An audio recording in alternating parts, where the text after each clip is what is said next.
E já queremos convidar para compor a nossa mesa o excelentíssimo senhor doutor Rômulo Moreira Conrado, juiz auxiliar da presidência do Tribunal Regional Eleitoral do Ceará, que irá presidir a nossa segunda mesa.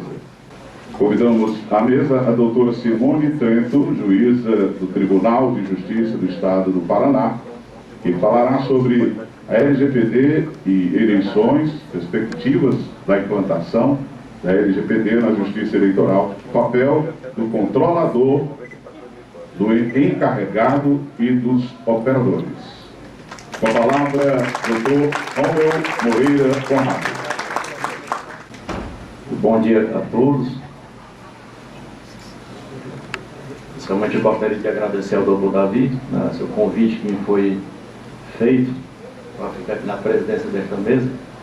E eu tenho certeza que o convite deve mais à amizade do que a alguma qualidade que eu deveria ter, né? E aproveitando também, doutor Davi, só uma sugestão para um eventual segundo seminário. Eu imaginei até algumas palestras à noite e aqueles sanfoneiros depois da palestra. Porque aí os visitantes, ao invés de ouvir o forró, poderiam até dançar um forró, né? Fica a dica aí para o eventual segundo seminário. Bom, é um tema realmente muito empolgante e a gente sempre fica imaginando que é uma legislação relativamente recente e a gente fica pensando o que é que isso impactará na justiça eleitoral, né? Eu acho que para falar desse assunto, LGPD e eleições, perspectiva da implantação da LGPD na justiça eleitoral, papel do controlador, do encarregado e dos operadores, acho que uma das pessoas mais indicadas é exatamente a doutora Simone Trento, que é juíza de Direito do Tribunal de Justiça do Estado do Paraná, doutora e mestre em Direito Processual Civil pela Universidade Federal do Paraná, especialista em Política Judiciária e Administração da Justiça pelo Pontífice Universidade Católica do Paraná, PUC do Paraná, ouvidor do Tribunal Superior Eleitoral de agosto de 2020 a fevereiro de 2022. Isso aqui realmente é apenas um breve resumo, né, das qualificações da doutora Simone Trento. A gente poderá beber da fonte do seu conhecimento agora com a sua palestra, que tenho certeza que será marcante. Obrigada, doutor Rômulo. Eu agradeço a apresentação, agradeço o convite que foi feito pelo TRE do Ceará. É um prazer, uma alegria estar aqui, ver de volta alguns nossos conhecidos, né, com os quais nós convivemos aí enquanto eu estive em frente da ouvidoria do TSE e fui juiz auxiliar da presidência do TSE. Então, é um prazer ver ouvidores dos regionais aqui, meus colegas do TSE que estiveram junto aí nesse percurso de implementação da LGPD. E é um prazer estar aqui no Ceará para falar para os servidores da Justiça Eleitoral do Ceará e de outros estados que vieram também nos acompanhar, né? Para colegas juízes no estado do Ceará, promotores de justiça no estado do Ceará. Falar sobre proteção de dados pessoais é uma parte do caminho da cultura de dados pessoais, que é um caminho necessário a ser seguido para a gente enquanto país, né? Para exercício de direitos das pessoas. Então é uma alegria enorme, fico muito honrada com o convite, é também uma responsabilidade falar sobre esse tema, ainda mais depois da doutora Larissa, que fez conosco essa transição para que tivesse continuidade o que vinha sendo feito e pudesse ser aprofundado o que não houve ainda tempo de acontecer. Por sorte, vou falar antes de outras pessoas que vão ter muita coisa também para acrescentar e que também se aprofundaram nesse tema em áreas específicas e que vão ser com certeza muito úteis para todos que nos acompanham presencialmente e eventualmente depois, né, já que o evento está sendo gravado. E inclusive eu aproveito para fazer minha autodescrição para quem nos ouve e nos ouvirá na sequência. Eu sou uma mulher branca, uso um vestido preto, uso óculos, cabelo encaracolado e falo à frente de um painel com o cartaz aqui do evento promovido pelo TRE do Ceará. Bom, Então, entrando no nosso tema, e eu prometo não me alongar além dos 40 minutos e, com sorte, a gente ainda fala menos do que esse tempo, né, para que possamos também descansar e voltar para as outras falas. O nosso tema é LGPD e eleições, né? Perspectivas da implementação da LGPD na Justiça Eleitoral e o papel do controlador encarregado e operadores. Nossa, bastante coisa, né? Mas eu quero focar nessa palavra perspectivas de implementação da LGPD, né? Então eu vou dividir aqui a minha fala basicamente em duas. Primeiro, o que é LGPD, porque quando a gente passa por Brasília, é um tal de falar em siglas que as pessoas começam a nos entender mais, né? A não nos entender mais. Então, primeiro, eu quero seguir esse raciocínio que a doutora Larissa começou sobre o que é a LGPD, a Lei Geral de Proteção de Dados Pessoais. O Brasil, é claro, recebia uma pressão internacional e até uma pressão do empresariado para passar a estar mais de acordo com critérios de proteção de dados pessoais que já vinham acontecendo no mundo, especialmente por influência do sistema europeu de proteção de dados pessoais. Muito bem. E as empresas que fazem negócios com países estrangeiros, elas já vinham tendo que se adequar a algumas exigências internacionais. E então existia essa questão concorrencial, mercadológica, né, do empresariado para isso. Mas além disso, havia uma questão de direitos, né?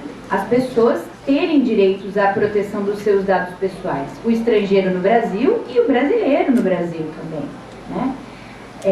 Além disso, já foi dito aqui, havia problemas relativos a direito relativo a dado pessoal em outros setores que não comércio, que não direito do consumidor, para além de navegação na internet, e que diziam respeito à própria democracia, né? O uso de dados pessoais para uma finalidade diversa daquela para a qual os dados pessoais foram disponibilizados em um momento, para um fim político-eleitoral, né? Então o mundo acompanhou o escândalo, né, da empresa Cambridge Analytica, que veio a público em 2018 e que teria influenciado o Brexit, né, a saída do Reino Unido da União Europeia, aquele plebiscito no qual os cidadãos ingleses foram consultados e talvez o uso de dados pessoais tenha conduzido aquela coleta da opinião popular de uma maneira indevida.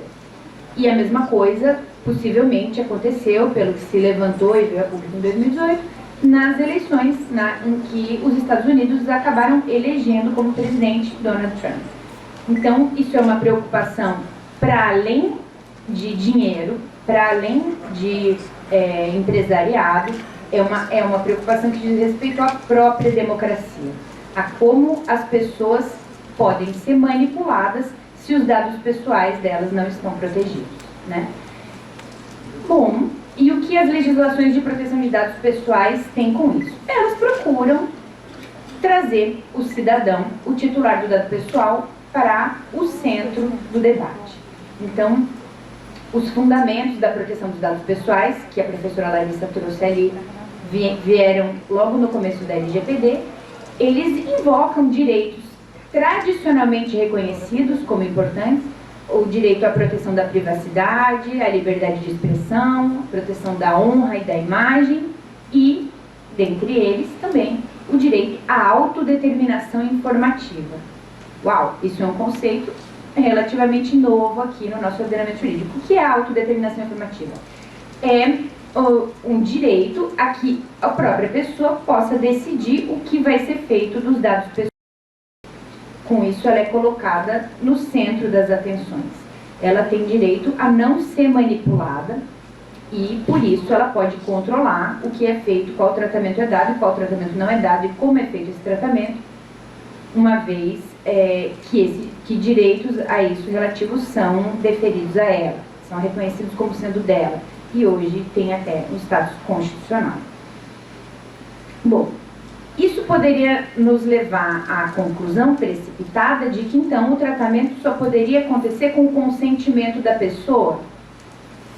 O consentimento é uma possibilidade para tratamento de dado pessoal e ele tem uma série de exigências. Não é qualquer consentimento, não é simplesmente clicar, autorizo tudo. Não. A boa-fé também é um dos fundamentos da proteção de dados pessoais, né? E as bases legais que autorizam o tratamento de dados pessoais são outras além do consentimento também. Então, a administração pública pode tratar dados pessoais para prestação do serviço público. O uso de dados pessoais é possível para o exercício regular de direitos, em processos judiciais, por exemplo, em processos administrativos. Para o tratamento de saúde, é possível tratar dados pessoais. Para prevenção de fraudes, é possível tratar dados pessoais. Mas não é possível tratar dados pessoais sem fundamento. Alguma base legal precisa estar presente para ser possível o tratamento de dados pessoais. Senão, ele é vedado, ele é ilícito, indevido. Não tem base legal, não é possível tratar. Mas então basta que haja um fundamento, uma base legal para tratar o dado pessoal e daí pode tratar de qualquer jeito e para todo sempre? Não. A existência de uma base legal é o começo da conversa. Existindo a base legal, vêm perguntas subsequentes. Para o que acontece o tratamento desse dado pessoal? Tem que existir uma finalidade específica. Muito bem, para atender essa finalidade específica, aquele modo de tratar, aquele como tratar, é adequado para atender aquela finalidade? Os dados pessoais são tratados de forma minimamente necessária para atender aquela finalidade? Né? Então, existe um percurso de perguntas que são feitas e essas perguntas começam a ser feitas pela proporcionalidade, né? Finalidade, necessidade e adequação. Os princípios que estão ali no artigo 6º, que a doutora Larissa mencionou. Mas também na pergunta sobre como é tratado o dado pessoal, vem a questão temporal. A partir de quando e até quando? E quando aquela finalidade se esgota, é possível tratar para uma outra finalidade ou haverá um desvio de finalidade que seria proibido, né? E uma pergunta muito importante nesse como tratar dados pessoais. São prestadas salvaguardas necessárias e suficientes para que não haja um tratamento indevido? E aí entra a segurança no tratamento de dados pessoais. Os sistemas nos quais esses dados trafegam, eles são desenvolvidos desde o início de forma segura e eles se mantêm seguros, considerado o avanço tecnológico, consideradas as possibilidades novas criadas de ataque, né? Então, a segurança no tratamento de dados pessoais. Bom, isso é o mínimo necessário para se tratar de forma justificada dados pessoais. Mas a Lei Geral de Proteção de Dados Pessoais, ela é, antes de tudo, uma carta de direitos, né? Quando essa emenda constitucional nova trouxe a proteção de dados pessoais como um direito de status constitucional, ela disse que o tratamento de dados pessoais é protegido nos termos da lei. E a Lei Geral de Proteção de Dados Pessoais é essa que nós temos aqui, a Lei 13.709 de 2018. E ela traz direitos para o titular. E para que o titular possa ser o centro do debate, para que ele possa ter efetiva autodeterminação informativa, ele precisa, em primeiro lugar, de informação. E o tratamento dos dados pessoais precisa ser feito de forma transparente. Então, antes de começar o tratamento de dado pessoal, aquela figura que vai tratar o dado pessoal, que é o controlador, começou o vocabulário, né, da LGPD, o controlador precisa de forma transparente comunicar ao titular do dado pessoal para o que é que está sendo pedido cada um dos dados pessoais que está sendo pedido ao titular. E como é que vai ser feito o tratamento daqueles dados. Quais dados vão ficar arquivados? Por quanto tempo? Alguns desses dados vão ser tornados públicos? De que forma e por quanto tempo? Como é que o tráfego da informação vai se manter de forma segura e vai permanecer de forma segura? Isso de forma transparente. Em geral, para o titular que está naquela situação em que pode ser pedido a ele dado pessoal dele. Além disso, uma informação particular sobre o meu dado pessoal de um titular específico pode ser pedida ao controlador. Então, nós na Justiça Eleitoral, né, somos controladores de dados pessoais dos eleitores.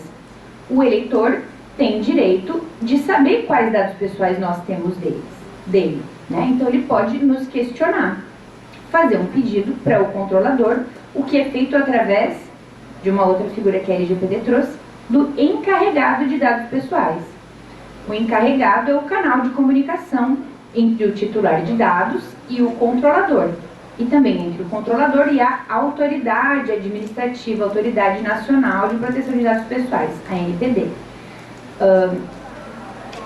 O titular de dados pode verificar uma incorreção no dado, ele tem direito à qualidade do dado pessoal, então ele pode pedir a correção. Essa informação particular sobre o dado específico dele é algo que tem que estar disponível a ele. É também um dos direitos da Carta de Direitos do titular de dados pessoais. O titular de dados pessoais ele pode pedir a revisão de uma decisão totalmente automatizada do seu dado pessoal. Então, se o dado é tratado por meio de internet das coisas, por inteligência artificial, sem intervenção humana, é possível pedir, a LGPD prevê isso, a revisão daquele tratamento para que se chegue a outra conclusão. Pode haver oposição do titular a respeito do tratamento do seu dado pessoal. Então, ele pode manifestar essa oposição e é preciso verificar se é justa essa oposição e então se o dado deve ser descartado ou se o tratamento deve ser mantido. Vejam que, apesar de um ponto central da proteção de dados pessoais ser a autodeterminação informativa, às vezes a gente vê uma interpretação um pouco, digamos, literal desse direito à autodeterminação informativa. Por quê? Não é só o consentimento do titular que autoriza o tratamento de dados pessoais. E a administração pública pode justificadamente tratar dados das pessoas independentemente da vontade delas. Então, a oposição do titular não é justa em casos em que o tratamento é um imperativo legal. Tá? Então, por exemplo, a pessoa que faz o cadastro eleitoral no Brasil é uma imposição legal. Todas as pessoas que cumprem aquelas condições, têm idade entre tal e tal, etc., elas obrigatoriamente precisam se cadastrar como eleitores. Então, o eleitor, nessa situação, não pode pedir o descarte dos seus dados pessoais pela Justiça Eleitoral. O fundamento para esse tratamento de dados pessoais é o cumprimento da lei, né? A prestação do serviço público. Então, a oposição, nesse caso, não tem lugar. Bom, então, essa era a primeira parte da minha fala, né? Basicamente, o que é a LGPD, o que é a Lei Geral de Proteção de Dados Pessoais e o que ela traz. Ela traz uma rede de regras que procuram fornecer a proteção dos dados pessoais dos cidadãos brasileiros ou estrangeiros que têm relações jurídicas no Brasil e que podem invocar a proteção conferida pela Lei Geral de Proteção de Dados Pessoais brasileira. Muito bem, mas o título da nossa fala é LGPD e eleições, né? E nas eleições, o que nós temos? O que se nos apresenta como problemático? Bom, a Justiça Eleitoral, né, como nós sabemos aqui, ela tem uma série de funções. A primeira delas, que veio já bem tratada aqui, é essa função da Justiça Eleitoral como administração pública. A Justiça Eleitoral administra o cadastro eleitoral. Ela tem os seus servidores, ela administra a sua folha de pagamentos, ela tem o cadastro dos filiados a partidos políticos, né? Ela tem essas funções específicas de administração pública também, né? Ela recebe os requerimentos de registro de candidatura e torna públicas muitas dessas informações de interesse público. ela organiza as eleições, convoca mesários, treina mesários, tem os nomes dos mesários, sabe onde encontrar, sabe os endereços das pessoas para intimar. Ela, no dia das eleições, organiza tudo para que as urnas cheguem aos locais de votação. Então, todos esses tratamentos de dados pessoais enquanto administração pública estão presentes ali para se pensar se está sendo adequado o tratamento feito com dados pessoais. Mas, além disso, é a justiça eleitoral. Então, ela tem, é claro, uma atividade jurisdicional, uma atividade muito importante que é exercida por ela, que aproxima de outros órgãos do Poder Judiciário, né? Então, ela administra processos judiciais, né? Dados pessoais tramitam ali pelos processos judiciais, mas, além disso, ela julga um tipo de controvérsia muito específica, materialmente detectável, que são os pleitos relativos às candidaturas, né? A propaganda eleitoral. Ela julga se uma determinada propaganda é legal ou ilegal, se está de acordo com a lei ou não. E, para isso, importa para a Justiça Eleitoral saber como é que o direito eleitoral está interagindo com essa nova Lei Geral de Proteção de Dados Pessoais. Para isso, importa saber se os partidos e candidatos e coligações estão agindo de acordo com a Lei Geral de Proteção de Dados Pessoais quando eles fazem, tomam as suas iniciativas nas suas vidas partidárias, nas suas campanhas eleitorais, nos seus debates com os adversários. E é particularmente sensível quanto a isso a propaganda eleitoral, é claro, né? A propaganda eleitoral oficial e a propaganda eleitoral negativa, muito, né, do adversário político, e a propaganda eleitoral de qualquer forma, né? Não só aquela oficialíssima do horário eleitoral gratuito, né? Mas é aquela que é feita nas redes sociais, que é feita pela internet, que é feita por meios eletrônicos, que tem um tratamento de dados pessoais de uma forma muito analítica, né? Para usar a palavra da Cambridge Analytica, né? Que procura, que tornaria muito eficiente uma campanha se ela pudesse fazer de tudo. Então, fazer perfis do alvo da propaganda eleitoral de forma que uma campanha pode se tornar muito eficiente, mas é preciso a Justiça Eleitoral verificar se aqueles métodos para atingir um público com um determinado perfil são adequados ou não, se estão ou não de acordo com a Lei Geral de Proteção de Dados Pessoais. Para essa tarefa, né, jurisdicional, a Justiça Eleitoral ainda tem o apoio de suas duas outras atividades, sobre as quais eu quero falar bem brevemente, né? Falamos aqui da atividade administrativa e da jurisdicional, mas tem ainda a atividade regulamentar e a consultiva da Justiça Eleitoral, né? Que são desempenhadas pelo Tribunal Superior Eleitoral. Claro, sempre ouvindo os regionais e abrindo audiências públicas, etc. Mas, como a lei eleitoral dá margem à regulamentação por meio de resoluções, seja para questões administrativas, seja para aquelas mais eleitorais mesmo, o Tribunal Superior Eleitoral, ele aprova regulamentos para o modo como vai ser o jurisdicional na sequência vai agir. O que é que vai ser cobrado na via jurisdicional depois, quando a campanha estiver na rua.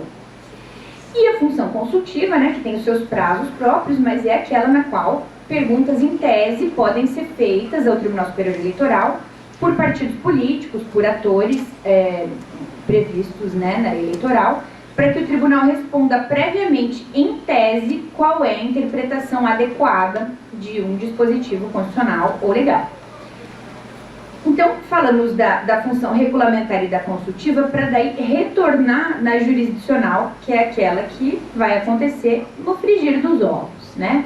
Quando um adversário político vier reportar eventual ilicitude na campanha do outro.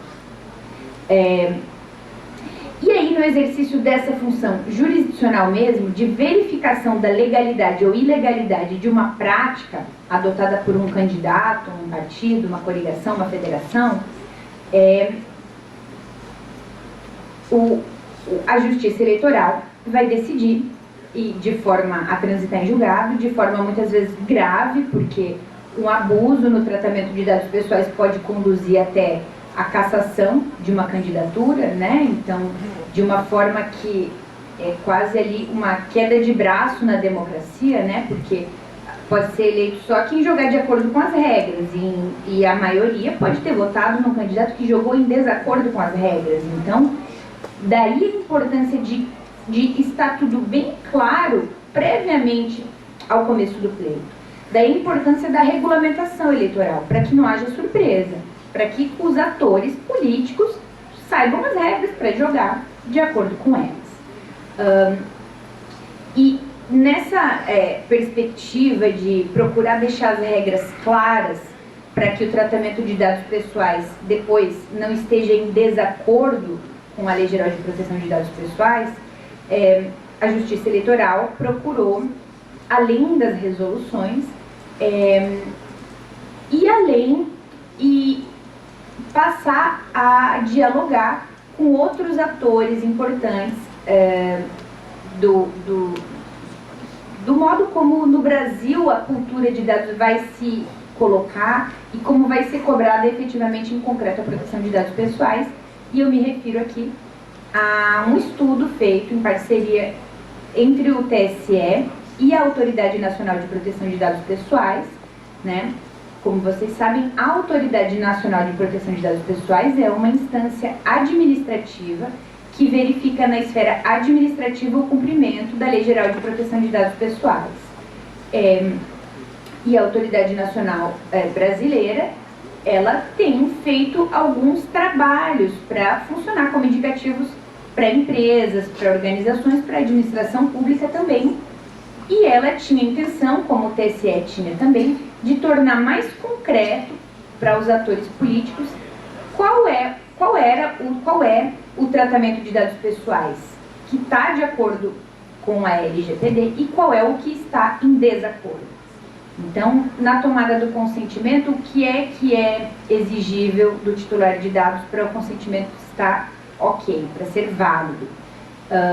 Além do consentimento, outras hipóteses, quais, no contexto do partido político e da candidatura, autorizam o tratamento de dados pessoais? Uma hipótese muito que os advogados eleitoralistas tendem a querer invocar para o tratamento de dados pessoais é o legítimo interesse do controlador. Então, peraí, é preciso verificar no contexto eleitoral se essa base legal pode autorizar o tratamento de dados pessoais. Por quê? As bases legais para o tratamento de dados pessoais, elas vêm previstas na LGPD, nos artigos 7º e 11. No artigo 7º, o tratamento de dados pessoais em geral. Consentimento, o legítimo interesse do controlador, da administração pública para prestar serviço público, etc, etc. No artigo 11, vem o rol de bases legais para o tratamento de dados pessoais sensíveis. E no artigo 11 não está presente o legítimo interesse do controlador. E um dos dados pessoais sensíveis é aquele que diz respeito à opinião política do titular de dados pessoais. Então, se um partido político ou um candidato quer atingir um determinado público porque aquele público tem uma opinião política sobre um determinado assunto e por isso ele acha que vai ser interessante para ele chegar naquele público, a base legal do legítimo interesse não o socorre, porque se trata de um dado pessoal sensível. Então, se ele for cobrado depois sobre qual era a base legal que autorizava essa destinação dessa propaganda política, ele não pode invocar o legítimo interesse do controlador. Ele precisaria estar albergado por uma outra base legal que fosse válida naquele contexto. O consentimento seria uma possibilidade, mas nesse caso, o consentimento precisa ser tomado de forma válida, né? De forma clara, e de forma que depois não se tenha de verificar que foi inválido aquele consentimento para aquela finalidade. Então, esse guia orientativo que foi trabalhado em conjunto pelo TSE e pela Autoridade Nacional de Proteção de Dados Pessoais, ele procura dar algumas respostas e deixar claro para os agentes de tratamento, no contexto político-eleitoral, o que é válido e o que não é. A Lei Geral de Proteção de Dados Pessoais, ela não proíbe que se trate dados pessoais. Ela procura explicar em que casos o tratamento é lícito, né? Então, a gente vai ver que um dos fundamentos lá da proteção de dados pessoais é a liberdade econômica. O uso de dados pessoais para o desempenho de atividade econômica e até para o desempenho de atividade política pode acontecer, mas desde que se siga um script de modo que o titular de dados pessoais não seja acuado, não seja manipulado, né? Então falamos aqui de LGPD e eleições, as perspectivas da implementação da LGPD na Justiça Eleitoral, consideradas essas funções administrativa, jurisdicional e também a regulamentar e a consultiva. E aí, por último, foi pedido para falar sobre o papel do controlador, do encarregado e do operador, né?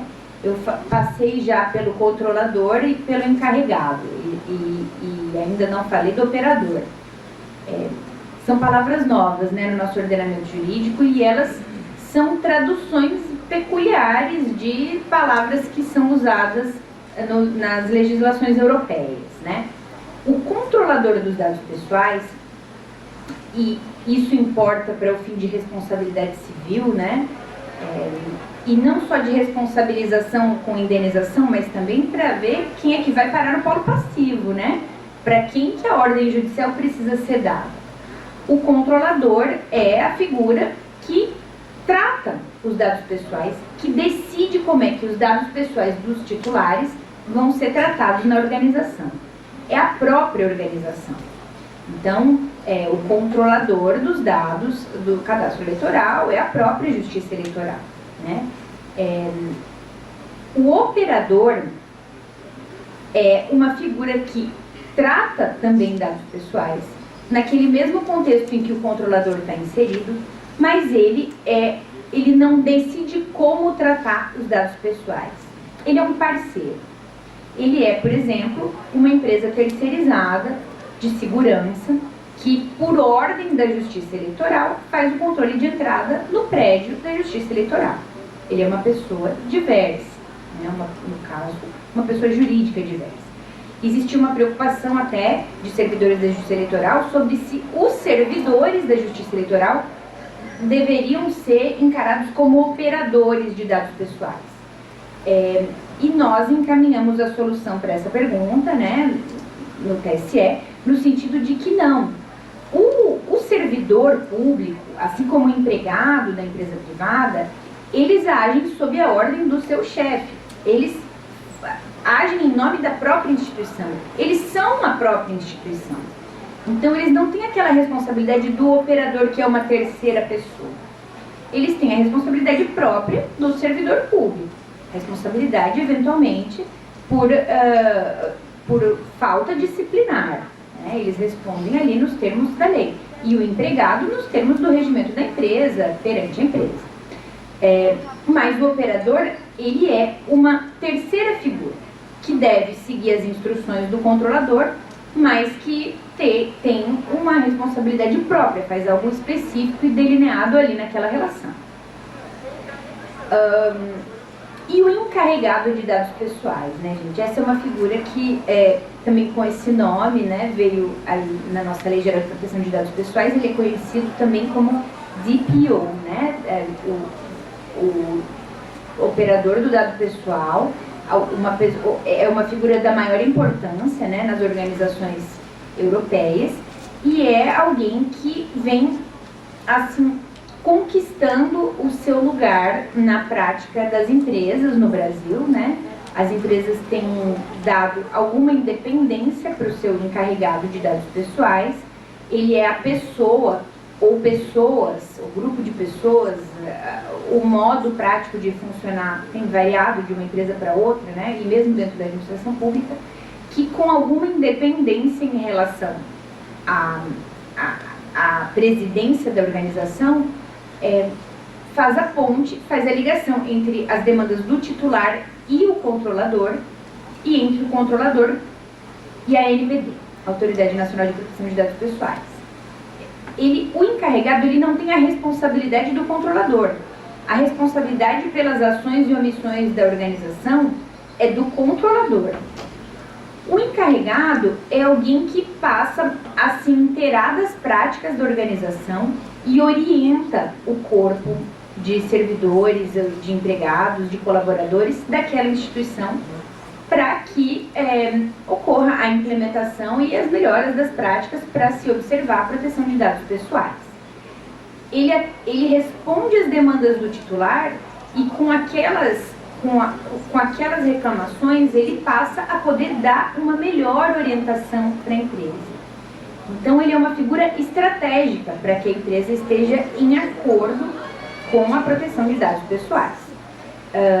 E nós na Justiça Eleitoral, né, alguns tribunais eleitorais têm escolhido as suas ouvidorias para serem encarregados de dados pessoais. No TSE foi assim que se deu, porque também, do ponto de vista pragmático, a ouvidoria era o órgão ali que estava já mais predisposto a receber as reclamações do titular de dados pessoais. Então, nisso, ela ia poder, de arrancada, sair funcionando, sair respondendo ao titular de dados pessoais. E quanto ao mais, ela precisava crescer, percorrer uma curva de aprendizado para se relacionar também com a ANPD e para ter essa atuação interna dentro do órgão. Esse caminho veio ocorrendo, né, e o tribunal teve condições de investir na capacitação ali dos servidores da ouvidoria, e essa é a configuração atual. Pode ser que no futuro, né, nós na Justiça Eleitoral vejamos que é preciso ter um órgão próprio dentro do tribunal para ter essa função de encarregado de proteção de dados pessoais. Pode ser que isso seja até melhor, mas com o que tinha para hoje era o que se considerou o mais adequado para aquele momento. Bom, eu prometi que eu não ia usar o tempo todo, né, para que a gente consiga prosseguir com as outras falas. Espero que eu tenha traçado aí de uma forma tranquila essas questões sobre as quais na sequência vocês vão se aprofundar, né, vão ter a oportunidade de se aprofundar. E eu me coloco à disposição para perguntas, pode ser agora, pode ser depois por escrito, e agradeço novamente o convite. Obrigada.